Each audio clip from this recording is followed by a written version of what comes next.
Bien-aimés frères et sœurs, en ces temps d'extrême difficulté pour le monde entier et pour la Côte d'Ivoire en particulier, je voudrais vous saluer dans le nom précieux de notre Seigneur Jésus-Christ. Cette pandémie appelée Covid-19 que nous vivons présentement a de nombreuses conséquences sur les familles aujourd'hui, si bien que la peur s'est installée dans les cœurs, la peur du lendemain. Frères et sœurs, soyons rassurés à travers la parole de Dieu, contenue dans Philippiens 4, 19. Et je lis, « Et mon Dieu pourvoira à tous vos besoins, selon sa richesse, avec gloire en Jésus-Christ. » Oui, ce seul verset-là va nous interpeller en ce jour. Parce que la crainte s'est emparée de nos vies. Depuis seulement quelques mois, beaucoup de familles sont en train de perdre beaucoup.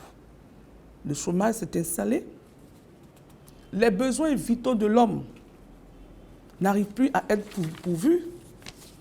Beaucoup de familles ne savent plus quoi manger, comment manger. Les soucis ont envahi les mémoires. Ceux qui travaillent pour le public ne craignent peut-être pas parce qu'à la fin du mois, le salaire est quand même assuré. Mais ceux qui sont dans le domaine du privé, dans le domaine de l'informel, en tout cas ne dorment plus. S'inquiètent du lendemain. Comment faire pour pouvoir subsister? Ces marchandes du marché, ces restauratrices qui sont défendues aujourd'hui de pouvoir travailler. Le petit commerce, les petites activités qui autrefois étaient intéressantes. Aujourd'hui, beaucoup n'arrivent plus à joindre les deux bouts. Et parmi ces familles-là, les chrétiens sont également touchés. Au point où nous en sommes, il y en a même qui veulent jeter l'éponge, qui sont tentés d'aller voir chez d'autres dieux pour pouvoir assurer leur subsistance. Mais je voudrais te dire en ce jour, ça ne sert absolument à rien. La situation qui est présente ne doit pas nous donner de désespérer.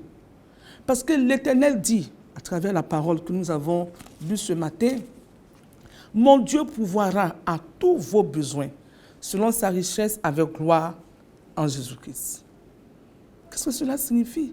Ça veut dire que Dieu prendra soin de tous nos besoins. Il n'a pas dit un seul besoin. Il dit tous nos besoins selon sa richesse avec gloire en Jésus-Christ. De vous à moi, qui est plus riche que le Seigneur? Ici, là, qui a des milliards aussi nombreux que ceux du Seigneur? La Bible dit qu'à l'Éternel appartient toutes choses. Tout ce que la terre renferme ainsi que les cieux. Il est l'auteur de l'argent. Il est lui-même l'argent. Il a une quantité suffisante, une provision suffisante pour tout et chacun d'entre nous. Il faut simplement crier à lui.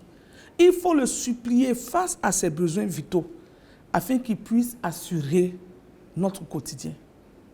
Afin qu'il puisse assurer notre lendemain. À chaque jour suffit sa peine. Quand on est chrétien, on marche par la foi. On ne doit pas douter, on ne doit pas pleurer. Nous gémissons trop sur notre douleur présentement.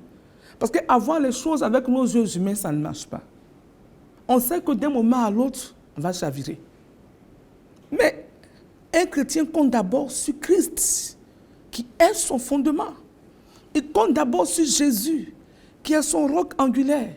Il ne doit pas se laisser aller au découragement. Il ne doit pas se laisser aller à la peur. Pleurer sur son lit. Est-ce qu'il y a une solution? Il n'y a aucune solution. Il doit se reposer en Christ. C'est vrai que c'est dur. L'atmosphère est presque invivable pour beaucoup de personnes.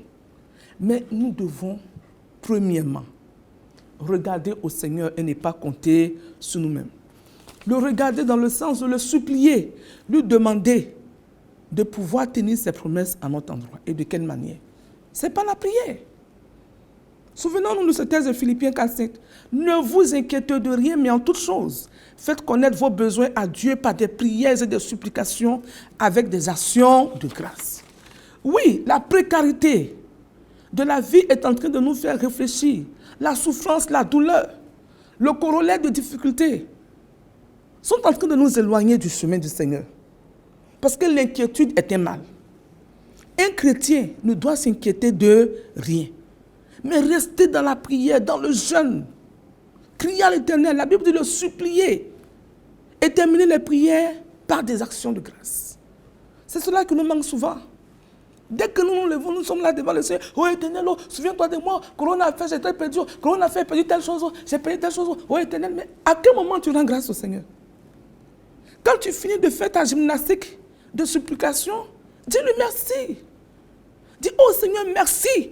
Parce que tu prends mon lendemain. Oh Seigneur, merci parce que mon lendemain est entre tes mains. Merci parce que ma nourriture de demain est entre tes mains. Commence à toucher le cœur du Seigneur par l'action de grâce. Parce que tu es convaincu que la provision divine t'appartient. Quand tu es enfant de Dieu, tu es lié avec le Seigneur, vous êtes connecté, c'est un Père. La provision t'appartient dès cet instant. Dis-lui merci parce que ton lendemain est assuré. Merci Seigneur pour mes chaussures. Merci pour mes enfants. Merci Éternel pour tout ce que tu vas nous donner. Pour que Satan puisse capituler de ton cœur. Pour que le doute puisse partir. Installe la foi dans ton cœur. Il faut croire fermement que ce que la Bible a dit, tu vas l'avoir, tu vas le posséder. Parce que le juste ne vit que par la foi. Beaucoup de ceux qui se frappaient la poitrine, qui comptaient sur eux-mêmes, ont tout perdu. Bientôt 2 mois, ils ont tout perdu. Mais toi, enfant de Dieu, parce que tu as prié, parce que tu as crié au Seigneur, tu vois que tu as encore une position stable. Tu vis, tu manges, tu dors. Pas forcément parce que tu as payé de ta poche. Le Seigneur t'a fait beaucoup de grâce. Et il va encore te renouveler ses grâces selon que tu vas lui faire confiance. Selon que tu vas t'accrocher à lui. Dans la souffrance, dans la douleur, tu vas lui demander d'intervenir. Il faut crier à tue-tête, il faut le supplier. Il ne faut pas rester là en train de larmoyer, en train de parler de tes problèmes à n'importe qui. La personne à qui tu parles aussi n'a pas la solution. Parce que nous sommes tous touchés par le problème. C'est le Seigneur qui a la solution. Dans le secret de la prière, de ta chambre, de ton intimité, ton Dieu entend. Et tu vas voir la démonstration de son pouvoir. Tu vas voir la démonstration de son miracle. Il n'a pas changé. Ce qu'il a fait autrefois pour le peuple d'Israël dans le désert. Il les a nourris par la manne, par la caille. N'est-ce pas? Il a été même le rocher dans le désert. C'est ce même Dieu-là qu'on a. Lui qui a pu nourrir Élie au torrent de Kérit. C'est ce même Dieu que toi et moi avons. Alors mon frère, ma soeur, ne désespère pas. Notre Dieu règne encore. Son amour pour toi n'a pas tari. Aie la foi et crie à lui, je t'en supplie. Crie à ton Dieu. Ne pleure plus. Crie à lui, jeune, enferme-toi, prie. Et lève-toi comme la veuve de Sarepta, comme la Sunamite plutôt, lève-toi. Essuie tes larmes, passe. Comme si de rien n'était, parce que tu t'es déjà répandu devant le Seigneur. Et quand tu sors, chante des cantiques d'action de grâce. Dis-lui merci parce que tu vas voir la chose s'accomplir. Et ainsi, le Seigneur va te faire accomplir cette chose-là. Commune ta foi à tes enfants, à toute ta famille. Parle du Seigneur Jésus de ses bienfaits. Communique-le, s'il te plaît, ta foi. Afin que toute ta maison soit enracinée en Jésus. Communique la foi autour de toi. Afin que dans ce moment difficile, ceux qui ne connaissent pas le Seigneur, par ta foi, puissent véritablement devenir des enfants de Dieu. Mon frère, ma soeur, mon Dieu pourvoira à tous nos besoins. Tout, selon sa richesse, avec gloire en Jésus. Oui, ce Jésus, le ressuscité, qui demeure ce Dieu bon, qui demeure ce Seigneur, ce Sauveur. Non seulement il est mort à la croix de Golgotha pour nous, mais il est aussi mort pour que nous ayons la vie et la vie en abondance. De quoi as-tu besoin? As-tu besoin de nourriture? As-tu besoin d'argent? As-tu besoin d'un type de bénédiction? Toi seul sais. Le Seigneur aussi sait. Le moyen de la prière va t'aider à pouvoir toucher le trône de Dieu. Et les bénédictions que tu attends descendront certainement. Oui, par tes actions de grâce anticipées, signe de ta foi et de ton espérance, le Seigneur fera descendre de son trône ce que ton cœur attend, pour que ta foi ne vacille point, mais qu'au contraire, ces bénédictions soient une réponse à ta foi. Dis-lui simplement que tu es avec lui, que tu comptes sur lui, que tu comptes sur ses promesses en ton endroit. Et ne regarde pas la quantité de difficultés que tu as, mais regarde la qualité de la réponse du Seigneur. Que l'Éternel même te bénisse et qu'il pourvoie à tout, je dis bien tous tes besoins, selon sa richesse, avec gloire en Jésus-Christ. Ce que tu vis, tout le monde le vit dans le monde entier. Tu n'es pas le seul. Il est avec toi et il te répondra sûrement au nom de Jésus. Amen. Nous prions le Seigneur. Éternel notre Dieu, éternel notre Père, nous voulons te dire merci en ce jour parce que tu nous fais grâce de la vie. Et ta parole demeure encore d'actualité dans ce temps difficile de pandémie. Éternel, beaucoup ont tout perdu. Beaucoup, Seigneur, sont à l'affût de bénédictions particulières pour survivre. Mais nous savons par la foi que tu es avec nous. Ta parole dit que toi, tu pourvois à tous nos besoins selon ta richesse avec gloire en Jésus-Christ. Et nous voulons la serrer au fond de notre cœur, sachant que toi, Dieu de notre espérance, tu ne nous abandonnes jamais, que tu règnes encore dans nos vies. Donne-nous, Seigneur Jésus-Christ, de nous souvenir de tes refaits d'autrefois et de pouvoir tous les jours contempler ta gloire. Donne-nous, Seigneur, d'être des hommes et des femmes de prière qui anticipent les bénédictions par nos actions de grâce, par nos supplications. Donne-nous de nous accrocher véritablement à toi, de ne compter que sur toi-même. Que chaque jour soit pour nous la démonstration de ton pouvoir, de ta puissance. Oui, Seigneur, nous voulons te dire merci parce que tu réponds toujours à notre foi afin de la regaillardir et de nous donner d'être assurés de ton secours permanent et de ta présence invisible. Merci pour ton action de grâce. Au nom de Jésus. Amen.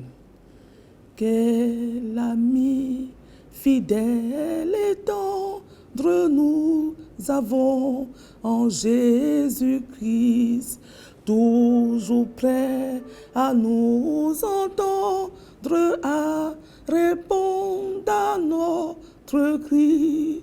Il connaît nos défaillances, nos chutes de chaque jour. Sévérant ses exigences, il est riche en son amour.